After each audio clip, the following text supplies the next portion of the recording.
میں کہا کرتا ہوں مجھے بتائیے، بڑے سے بڑے بزرگ کا بتائیے، بڑے سے بڑے بزرگ کا نام لیجئے جس نے مرنے کے بعد غسل خانے میں جا کر غسل خود کیا ہو۔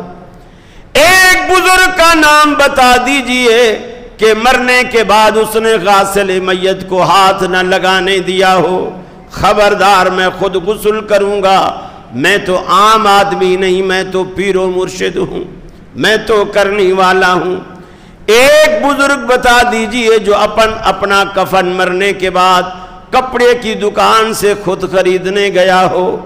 ایک بزرگ بتا دیجئے جو جنازے کے بعد چارپائی سے نکل کر قبر میں دفن ہونے کے لیے خود چلا ہو۔ ارے جتنا بڑے سے بڑا بزرگ ہوتا ہے لوگوں کے کندھوں پر سوار ہوتا ہے، اللہ رب العالمین دنیا میں دکھاتا ہے ارے قبر تک تو خود جا نہیں سکتا، دفن ہونے کے بعد تو اس سے مرادیں مانگے گا۔ اپنے عقیدے پہ غور کر، قبر تک بھی ہمارے کندھے کا محتاج ہے۔